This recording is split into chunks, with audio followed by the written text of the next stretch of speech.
Please SKN గారి మాటలు గారు లేకపోతే పక్కన నా బలం కోర్స్ అందుకనే ఇద్దరిని పిలిచా. Yeah yeah yeah. So Thandel single hattrick సాధించిన గీతా ఆర్ట్స్ సంస్థకి.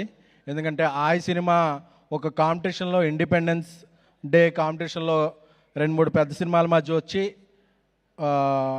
ఒక విజయం సాధించింది. అదేంటండి సక్సెస్ గురించే మాట్లాడాం. అలాగే ఫిబ్రవరి డ్రై సీజన్ కూడా బాక్స్ ఆఫీస్ ఫ్రై సీజన్ చేసిన తండేల్ ఒక పెద్ద సక్సెస్. సో సింగిల్ మార్నింగ్ షోకి 20% ఓపెన్ అవ్వగానే అందరూ చాలామంది జబ్బలు జరుచుకుని చప్పట్లు కొట్టేసుకున్నారు అని. ఎందుకంటే పక్కన ఒక వార్ పొజిషన్ ఉంది. అలాంటిదప్పుడు కూడా ఈవినింగ్ నుంచి అది 60% అయింది. నెక్స్ట్ డే మ్యాట్నీకి 80% అయింది. వీకెండ్కి 100% కలెక్షన్స్తో, అంటే వీక్ సీజన్ అనుకున్న దాన్ని పీక్ సీజన్ చేసింది. సో ఇలాంటి హ్యాట్రిక్ని, అంటే గీతా ఆర్ట్స్ ఎప్పుడు సీజన్స్ నమ్మదో, కంటెంట్ అనే రీజన్స్నే నమ్ముద్ది. సో అలాంటి ఎటువంటి పరిస్థితుల్లో అయినా అది star content, upcoming stars content, stars లేని కంటెంట్, ఏ కంటెంట్ అయినా సరే గీతా ఆర్ట్స్ సక్సెస్ సాధిస్తుంది అనేది ఈ హ్యాట్రిక్. ఎందుకంటే ఈ మధ్య ఇండస్ట్రీలో సక్సెస్లు తక్కువైపోయినాయి. మన బ్యానర్లో కాకపోయినా మన సంజయ్ ఉన్న ఆఫీస్లో ఎవరిదైనా హిట్ అయినా సరే అది మన హిట్టే అని హ్యాపీ ఫీల్ అవ్వాల్సిన సీజన్ వచ్చేసింది. సో అలాంటి సీజన్లో కూడా ఇండస్ట్రీని ఏకం చేస్తూ సో హ్యాట్రిక్ సాధించిన గీతా ఆర్ట్స్ అధినేత మా లైన్ కింగ్ అల్లు అరవింద్ గారికి, సో అలాగే మా సిస్టర్ విజయ గారు. ఎందుకంటే గీతా ఆర్ట్స్లో ఎప్పుడూ కూడా ఒక జనరేషన్కి ఒక్కొక్కరిని ఎంకరేజ్ చేస్తూ ఉంటారు ప్రొడ్యూసర్స్గా. ఎందుకంటే నాకు తెలిసి ప్రపంచంలో ఎప్పుడూ కూడా వాళ్ళ పిల్లల్లో, వాళ్ళ చుట్టాలను ఇలాగే చేస్తుంటారు. బట్ ఏ రిలేషన్ లేకపోయినా, మనకి ఏ రిలేటివ్ కాకపోయినా, ఏ ఫీలింగు లేకుండా సో మన ఈ వీడికి టాలెంట్ ఉంది అని చెప్పి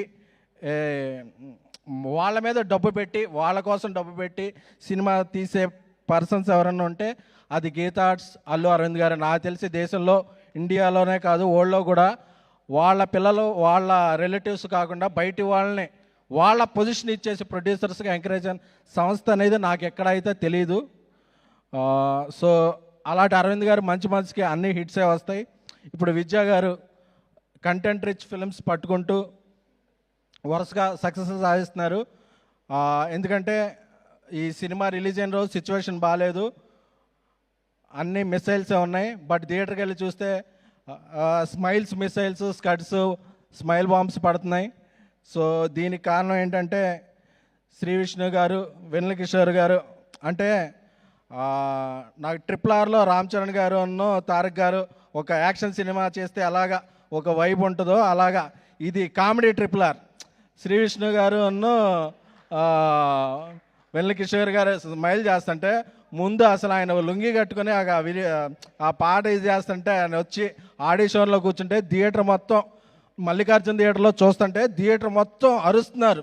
అంటే ఆ సమోసాలు తెచ్చుకుంటారు కదా, పేపర్స్ ఎవరో తెచ్చుకోలేకుండా ఈ సీన్లు చూసి సమోసాలు, వాటర్ బాటిల్ అలా ఇసిరేస్తున్నారనమాట. అంటే ఇది చాలా హ్యాపీగా చెప్పుకోవాలి. ఎందుకంటే అన్ఎక్స్పెక్టెడ్గా అరే ఏంటిది ఒక వైబ్ ఉంది. ఎందుకంటే థియేటర్లో ఆ వైబ్ రావడం చాలా కష్టం. ఎందుకంటే మనం ఐమాక్స్ ముందు రివ్యూలు మేనేజ్ చేయొచ్చు, మాట్లాడే వాళ్ళు మేనేజ్ చేయొచ్చు, కానీ థియేటర్లో నవ్వులు మేనేజ్ చేయడం అనేది కంటెంట్ ఉంటేనే అవుద్ది. సో అది ఈ సినిమాకి కంటెంట్ ఉంది. అలాగే కార్తీక్ రాజు గారు, ఆయన తమిళీన్ అయినా సరే తెలుగు పల్స్ బాగా పట్టుకున్నారు. నాకు తెలిసి ఆయన కోకట్పల్లి, మోసాపేట, శ్రీనగర్ కాలనీ సందులు బాగా తిరుగుంటారు. సో అలాగే ఈ సినిమాతో మంచి ఘన విజయాన్ని అందుకున్న కేతిక గారు, మీకు ఇలాగే ఇక్కడ నుంచి కెరీర్ అంతా బాగుండాలని. అలాగే ఇవానా గారు. సో దీనికి చాలా మంచి మ్యూజిక్ ఇచ్చిన విశాల్ గారికి. సో అలాగే ఎప్పుడు మా అందరికీ ఈ మధ్యకాలంలో గీతా ఆర్ట్స్ అసోసియేట్ అయిన భాను రియాజ్, వాళ్ళిద్దరూ కూడా చాలా రోజుల నుంచి స్నేహితులు. వాళ్ళకి కంటెంట్ మీద మంచి స్టోరీలు ఎక్కడ ఉంటే అక్కడ వాళ్ళు ఫస్ట్ మనం వెళ్ళి అడ్వాన్స్ ఇద్దాం అనుకున్న బట్టి వాళ్ళు ఆల్రెడీ చెక్ ఇచ్చేసి ఉంటారు. సో భాను రియాజులు కూడా అందరూ బాగుండాలని చెప్పి, అలాగే శ్రీ విష్ణు గారి గురించి చెప్పాలంటే ఒక జనరేషన్ ఆఫ్ డైరెక్టర్స్ అప్పట్లో నాగార్జున గారు, తర్వాత నాని గారు, అలాగా కొంతమంది హీరోలు యంగ్ స్టార్స్ని ఎవరి దగ్గర టాలెంట్ ఉందో పట్టుకొని వాళ్ళందరికీ వరుసగా చేస్తుంటే ఆ నెక్స్ట్ జనరేషన్కి వాళ్ళు తీసుకొచ్చిన డైరెక్టర్లే అలా ఉంటారు. ఒక పవన్ సాందన్ గారు, ఒక హర్షిత్ గోలి గారు, ఒక వివేకాత్రి గారు, ఒక రాంబాబురం గారు, చాలామంది డైరెక్టర్లు ఇప్పుడున్న దాంట్లో అందరూ ప్రామిసింగ్ డైరెక్టర్లు ఎవరు ఉన్నారంటే వాళ్ళ డెబ్యూట్ సినిమా అన్నీ శ్రీ విష్ణు గారు చేసిన సినిమాలే. సో ఆయన స్వాగ్ డిఫరెంట్. సో మీ స్వాగ్ ఎప్పుడు అలా ఉండాలని, మీరు ఎప్పుడూ మాటలు అలా మింగేస్తూ ఉండాలని.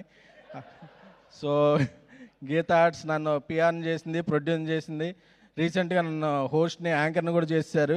బేసిక్గా అరవింద్ గారికి, విద్యా గారికి ఎవరిని ఎలా వాడాలో తెలుసు. సో మన పిఆర్ బ్రదర్ వంశీ వచ్చి అన్న మిలియన్స్ వ్యూస్ వెళ్ళి అన్న అన్నాడు. మరి కామెంట్స్ కూడా పడుతున్నారా నాకంటే, పర్లేదన్న వైరల్ అయింది కదా అన్నాడు. సో ఆ వైరల్ కంటెంట్ అంతా ఆ స్క్రిప్ట్ రాసిన వాళ్ళ స్క్రిప్ట్ రైటర్స్కి వాళ్ళకే అంకితం.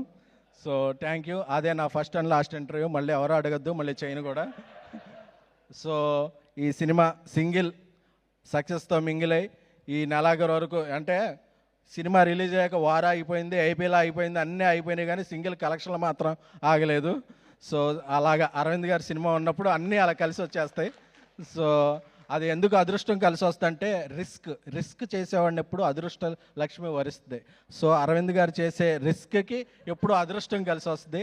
సో ఈ సినిమాని ఇంత బాగా ప్రమోట్ చేస్తున్న వంశీశేఖర్లో ఇక అందరికీ కూడా, సో ఈరోజు ఇక్కడ స్టేజ్ మీద ఇక్కడ ఉండడానికి కారణమైన మంజుష్ గారు, మీరు పిలిస్తేనే వచ్చాను కాబట్టి థ్యాంక్ యూ. సో